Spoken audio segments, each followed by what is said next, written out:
Homecoming 2 has something of a Spider-Man problem because, as far as we know, right now Spider-Man is dead.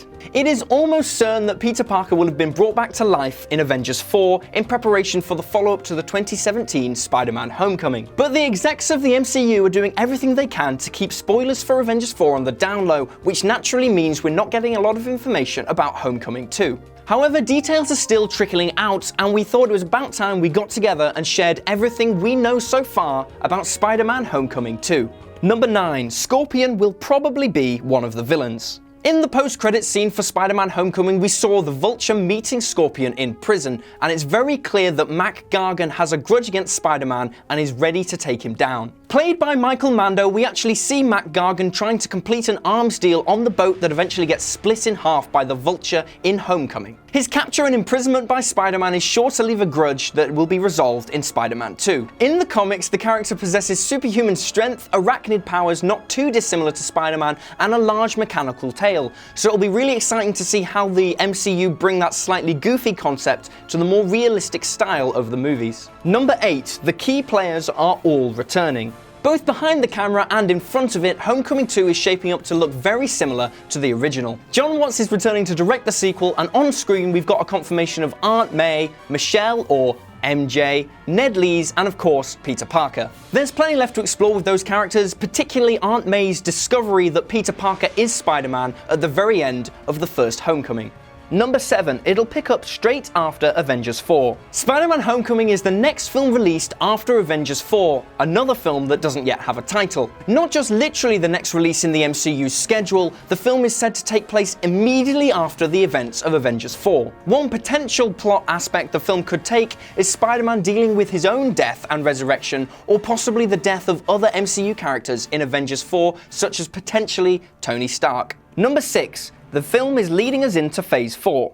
So far, the MCU's post-Avengers 4 slate is looking very thin. There are lots of movies we can assume will happen, but so far the only two confirmed are Guardians of the Galaxy Volume 3, scheduled for 2020, and Spider-Man Homecoming Part 2, scheduled for 2019. This leaves Homecoming 2 with the pressure and pleasure of kicking off Phase 4 of the MCU. It's said to be a phase that will go in some completely new and original directions, so it'll be really interesting to see how Homecoming sets the scene for the new direction Phase 4 will take. Number 5. An important new high schooler.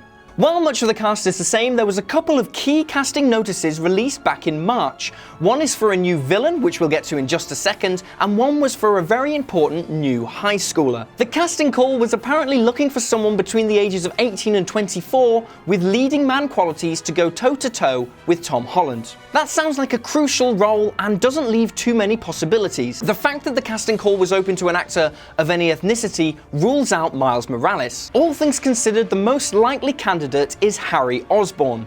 Number 4. Jake Gyllenhaal will play Mysterio. Returning to the concept of villains for this movie, the new casting call required a villain with elevated ideas. That pointed to a few possibilities, possibly Kraven, possibly Dr. Octopus, but it has since been confirmed that we have got Mysterio, played by Jake Gyllenhaal. Mysterio is a villain who hasn't yet been given the big screen treatment. He's the alter ego of Quentin Beck, a special effects designer turned criminal. Most famous for his goofy fishbowl helmet, the character uses trickery and illusions to confound Spider-Man and prove to be a real, tangible threat. This gives the writers loads of options. From the surreal to the cerebral, Mysterio can mess with Spider-Man's mind. The fact that he's played by Jake Gyllenhaal, one of the best actors around right now, is a bonus. Number 3. Michael Keaton's ADRIAN Toomes will be back. Of course, it wouldn't be a Spider-Man sequel with a load of villains thrown into the mix, and it is confirmed that Michael Toomes' Vulture will be returning. Vulture was one of the highlights of the first movie and among the best MCU villains to date.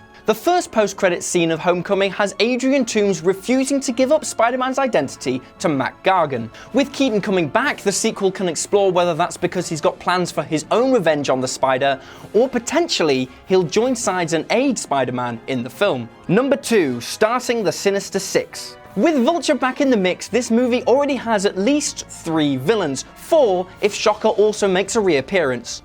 This is a path we've been down before, with Sony repeatedly trying to get a Sinister Six movie off the ground. If it does eventually happen, that means Doc Ock is a fantastic option for the main villain of Spider-Man 3. Even if it's not building towards the Sinister Six though, there's still going to be a lot of villains in Homecoming 2, a problem that other Spider-Man movies have suffered from before. Hopefully, the MCU won't make the same mistakes Spider-Man 3 did. Number 1, it's going overseas. Yes, Spider-Man Homecoming 2 is taking Spider-Man outside of Queens and across the globe. We don't know all the locations just yet, but we have been confirmed for London. This will be the first time a Spider-Man solo movie has taken Spider-Man outside the country. Hopefully a change of scene will keep things feeling fresh in the 7th Spider-Man movie we've had this century. And there you have it folks, everything we know so far about Spider-Man Homecoming 2.